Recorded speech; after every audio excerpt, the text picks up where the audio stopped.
Coming up on Network Africa, Chinese national detained in Uganda after 2 die in fatal road crash. African Union Peacekeepers convoy hit by explosion in Somalia's capital, Mogadishu. Kenyan President William Ruto meets with Rwandan counterpart Paul Kagame over security situation in eastern DRC.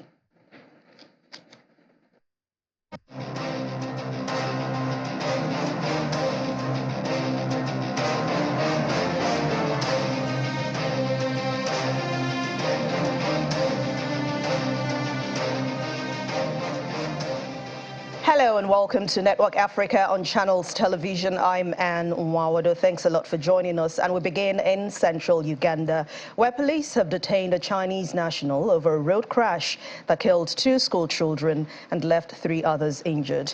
In a statement, police said Zhao Hazenga allegedly knocked peoples at Kumasenene village along Bulabli in Bukuya Road in Kasanda district as he attempted to overtake a truck loaded with logs. The statement adds that the collision killed 2 instantly and injured the other 3 who are yet to be identified. The 2 bodies were taken to a local mortuary and are waiting post-mortem. We now bring in VOA correspondent Halima Athumani to talk to us about the latest development in this unfortunate incident. Hello, Halima. Hi, thanks for having me today. I mean, one can imagine the agony the parents are facing at the moment, but can you give us an update of the situation? Have the parents been informed of this incident and how are they taking this? I mean, the first thing that, this is the news that the parents got to hear first thing yesterday morning, unfortunately, when they sent their children to school. When you send your child off to school, you know that they'll be coming back home. Unfortunately, these children will not be coming back home. If they've gone back home, they've gone back in another state, not the state in which that they left their homes. And of course, the parents were definitely informed of the unfortunate incident.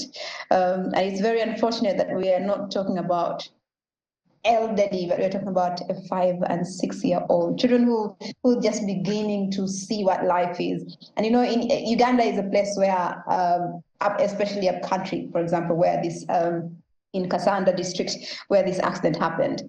Every morning, I don't know if this also happens in Nigeria, every morning when you walk or you drive by the roads, especially outside of the city, you find very many children walking together. Sometimes, they're very little, holding hands, and they're going to school. And, it's such a beautiful, heartwarming sight. But it's also quite sad that this happened because of an individual's probably mistake. I mean, we see this everywhere where children are going to school holding hands every morning. But is there any word on the condition of the injured children and where are they being cared for at the moment?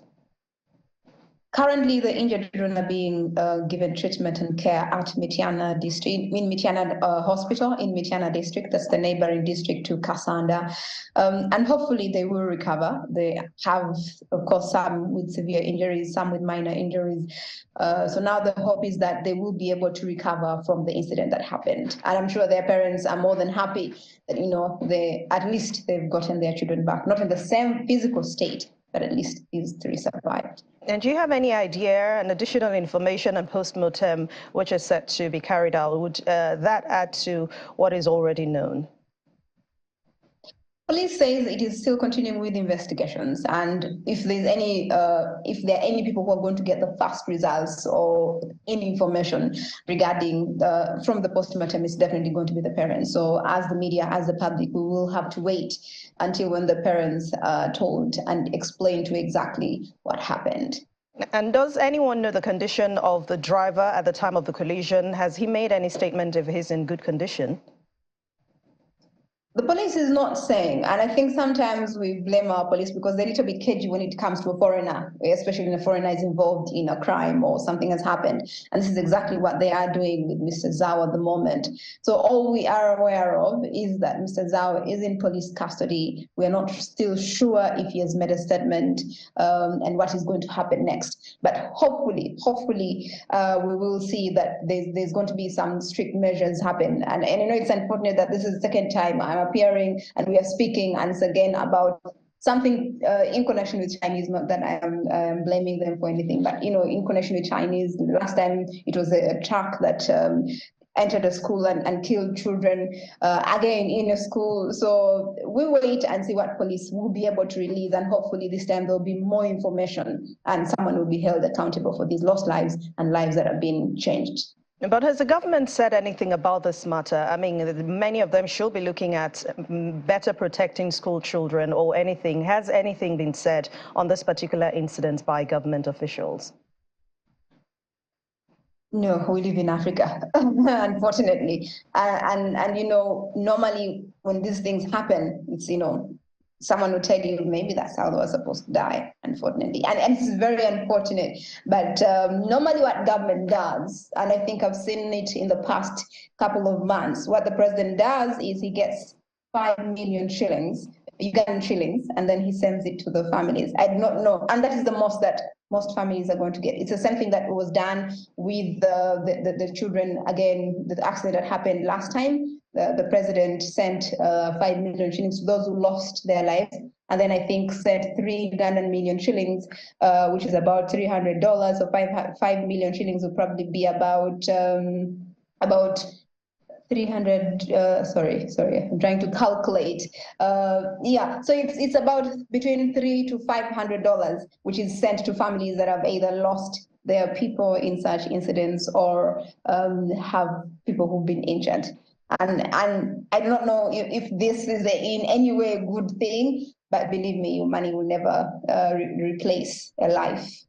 Yes, well, I mean, no amount can replace the life, but I hope that African leaders do better when it comes to tackling issues or challenges facing the continent. Thank you very much, VOA correspondent Halima Athumani. You're welcome. Thank you for your time on Network Africa.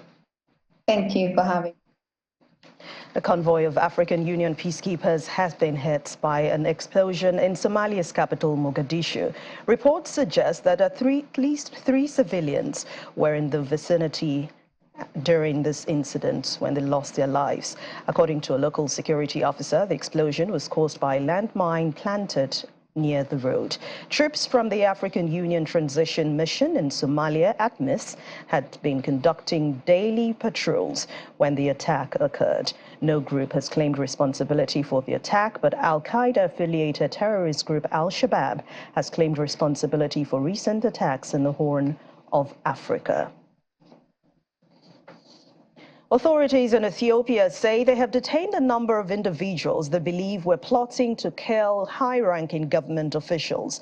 In a statement earlier this week, a joint peace and security task force said that they were working in secret to kill officials in 4 major cities, including the capital, Addis Ababa. Most of the detainees listed by state-linked media outlets as scholars, while media owners and activists are also said to be part of this alleged group. Separately, the Committee to Protect Journalists at the CPJ has said the security forces have arrested 2 media practitioners in recent weeks and is calling for their release. Kenya's opposition leader Raila Odinga has made fresh demands that risk rocking the bipartisan talks opened by President William Ruto on Sunday. President Ruto insists the bipartisan talks should be done through Parliament and has not commented on the opposition's demands for the agenda to also include the soaring cost of living. Mr. Odinga said the rising prices must be discussed and insists that President Ruto expand the talks beyond Parliament. He noted the strictly parliamentary process may not address any of the concerns and proposed broad-based talks akin to what led to the 2008 National Accord, which was a post-election deal brokered by the then UN Chief Kofi Annan. The opposition chief also claims that there were attempts to tamper with electoral servers, which he demands be forensically audited. The ruling United Democratic Alliance (UDA) party has accused Mr. Raila Odinga of holding the proposed talks to ransom. President Ruto is dismissing his fresh demands as unreasonable and ruling out the possibility of any agreement that would co-opt the opposition into his government. Meanwhile, President William Ruto has met with his Rwandan counterpart, Paul Kagame, to discuss the security situation in the Eastern Democratic Republic of Congo and the protests in Nairobi, Kenya. The meeting was part of Mr. Ruto's official two-day visit to Kigali on the invitation of President Kagame in what is also the Kenyan leader's first visit to Rwanda since he came to power last September. According to a statement from the Kenyan State House in Nairobi, the agenda of this trip is to deliberate on areas of mutual interest and cooperation, including the integration projects in the Northern Corridor, the main supply line for imports out of the region of Rwanda through Kenya. But so far, Mr. Ruto has visited or met with leaders from Uganda, the DR Congo, South Sudan, Ethiopia, Tanzania, and even in Burundi, in keeping with what he calls pursuit of good neighborliness. Nigeria and the Kingdom of Jordan are discussing ways to enhance cooperation and cultural exchange between both countries. The Jordanian Minister of Tourism, Mr. Markram Kaisi, has announced several incentives for Nigeria. This is to help encourage cultural exchange at a meeting with the management of the Nigeria Christian Pilgrim Commission in Amman, and that's the capital of the Middle East country. Mr. Kaisi hopes to use Nigeria to make inroads into Africa. Jordan is opening its doors for tourism potential.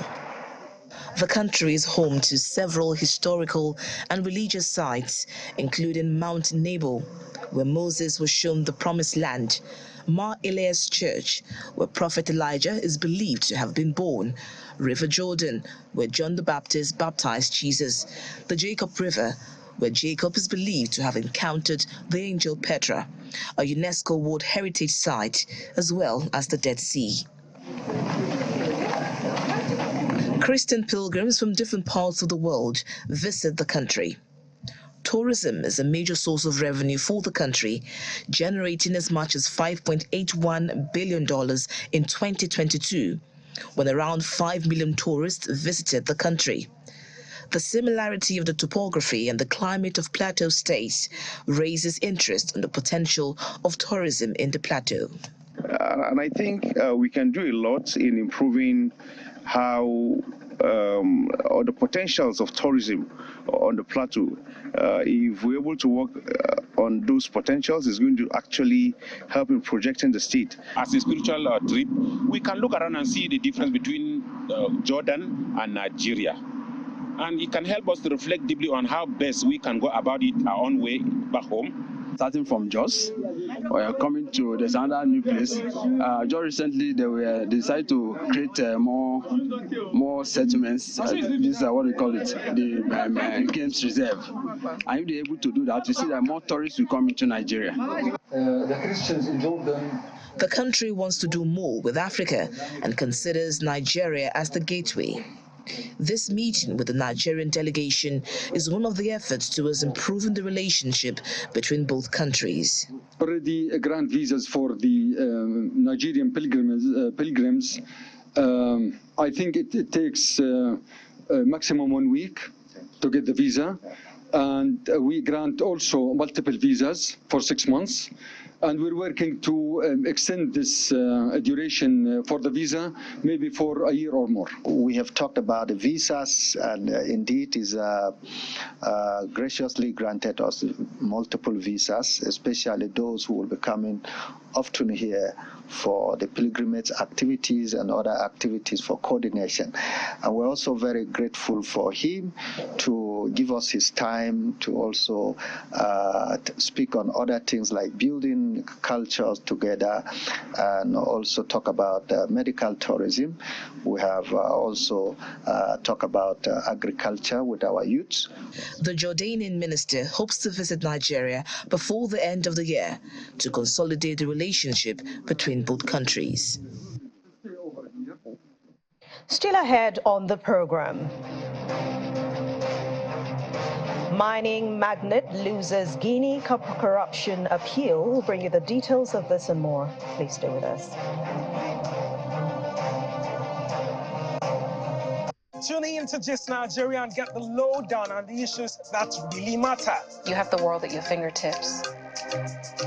Check out the Nigerians shaping the future at home and around the world. What inspired the film was my life story. And hear from those voices without a platform. That I lost my brother. This is your country. Anything you set your mind to, you can bring to life. This is Just Nigeria, a partnership between the BBC and Channels TV every Wednesday at 9 p.m. Stay connected to the world with Channels TV Podcast and get all the trending stories. Simply log on to channelstv.com, click on podcast, select the program of your choice, and listen. Our podcast is available on Apple, Google, and Spotify. Tap the expertise you trust. Touch the stories that touch you. Anytime, anywhere.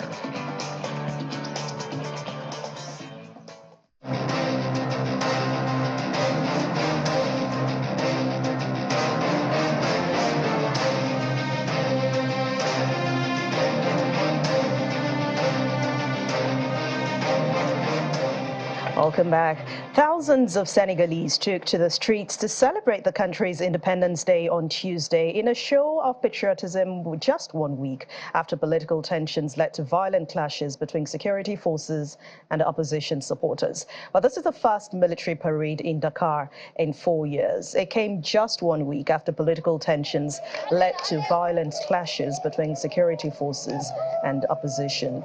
Senegal is widely viewed as one of the most stable democracies in West Africa, but concerns that President Macky Sall may try to run for a third time has fueled protests over the last few years. Security forces clashed last week with supporters of opposition leader Ousmane Sonko, who was sentenced in a court case for libel.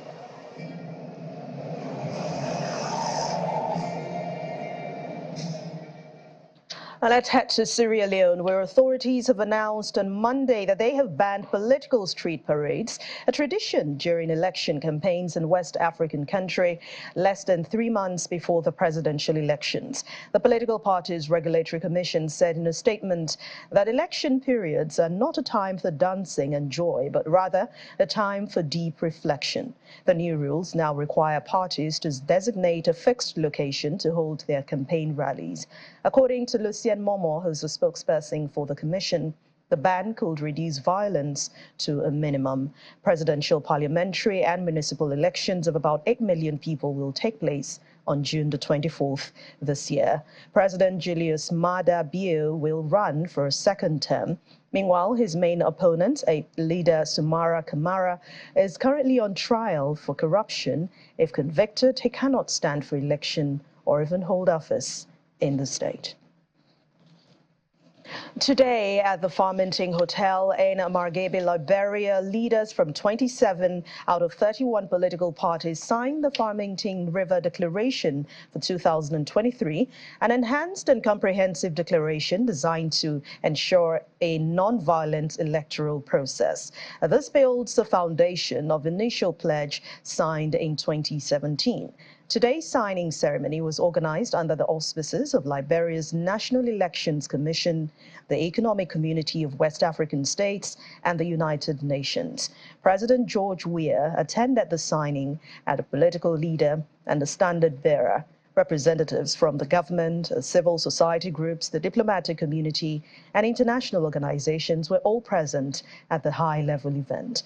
Liberia's presidential and legislative elections will come up in October 2023.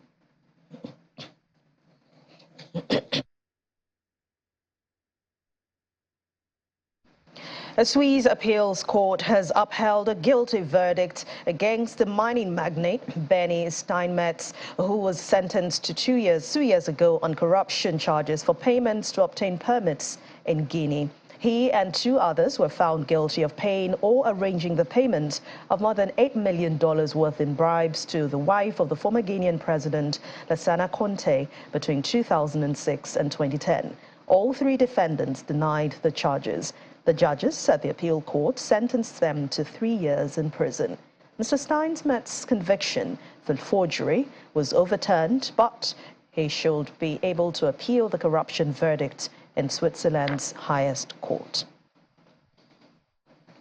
The Zimbabwean government says that it has ordered an investigation into reports of gold smuggling and money laundering. This is after hearing allegations raised by it in a TV documentary series. Information Minister Monica Mutsvangwa has warned that anyone involved in corruption and fraud will face the full wrath of the law. The TV programs used undercover reporters to reveal what they say are criminal networks linked to a subsidiary of Zimbabwe's central bank smuggling gold to Dubai.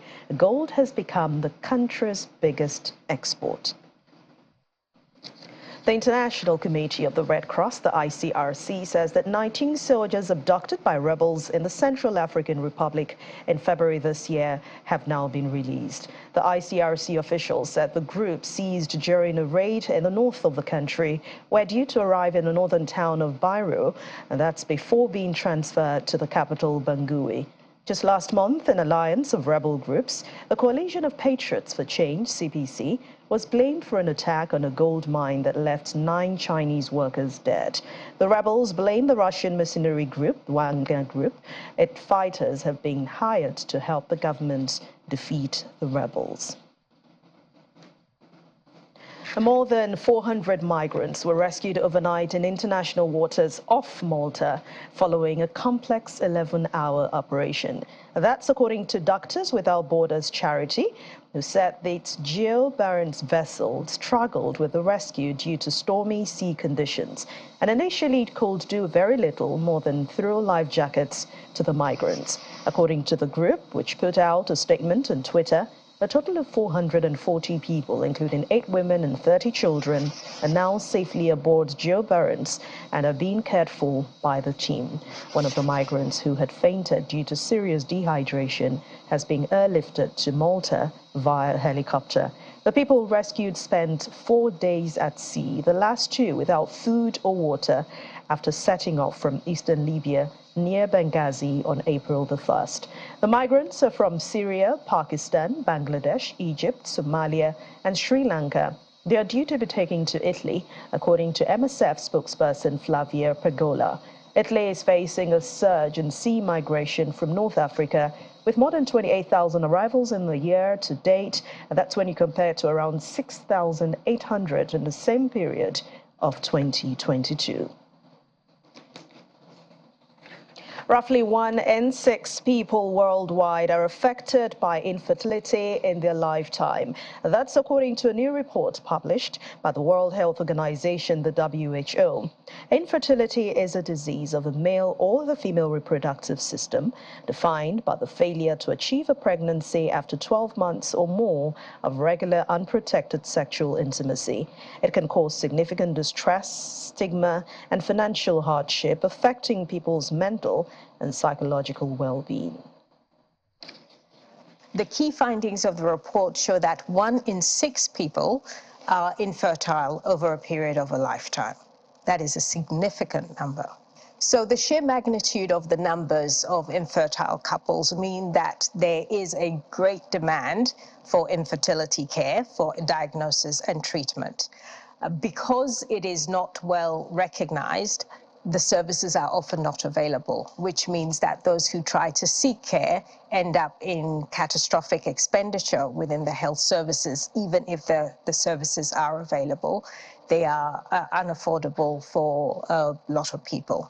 Infertility has not had much attention globally, and this is largely because there has been, in the population discussions, there has been much more of a focus on contraception rather than infertility. And so it is it just has not been prioritized. And the report shows just how critical the question is and just how critical the need is. 1 in 6 is a lot of people. This is just the beginning of this work. What WHO needs is a baseline on which we can begin to develop more evidence for the area of work, to begin to make sure that the services are available. And so this is an opportunity for us to determine or to demonstrate the importance of the issue. And also, for your anticipation, there will be a report that is the first guidelines that are developed for the area of infertility care. Months of violence and insecurity in the eastern provinces of Ituri and Kivu have put millions of people on the brink of a major humanitarian crisis in the Democratic Republic of Congo. Briefing journalists in New York, the UN spokesperson, Stéphane Dujarric, said that in North Kivu alone, persistent fighting between the M23 armed group and the Congolese army had displaced hundreds of thousands. Our humanitarian colleagues tell us that months of violence and insecurity in the eastern provinces of Ituri and North Kivu have put millions of people on the brink of major humanitarian catastrophe. In North Kivu alone, persistent fighting between the M23 armed rebel group and the Congolese armed forces has displaced more than 220,000 people. That's just in January and February alone of this year, bringing the total total number of displaced people since the violence broke out in March last year to over 880,000. More than half of these men, women, and children are living in precarious conditions in the cities of Nyiragongo and Goma and the surrounding areas. In Ituri province, there are 6.1 million internally displaced people in the country. 65% of them are in Ituri and North Kivu. Our colleagues say that violence is also spreading to parts of the country that had remained calm in the past years. This includes the western provinces of Mai-Ndombe and Kwilu, which have been plagued by intercommunal violence since June of last year. As a result of the violence, food insecurity is on the rise in a country that is already home to more than 26.4 million people who struggle to access enough food every day. Cases of malnutrition, epidemics like measles and cholera are increasing, further stretching the humanitarian community's capacity to respond. We, alongside of our partners, are doing the best to mobilize, put in the increased needs, but the increasing needs are exceeding our response capacities, and there's an urgent need for all humanitarian organizations to scale up in areas where the needs are more critical, particularly in the East. The $2.25 billion appeal for the Democratic Republic of the Congo is only 10% funded. We urgently need cash. And that's what we draw the cuttings on Network Africa for today. Thank you so much for watching. I'm Anne Nwawadu. Stay safe.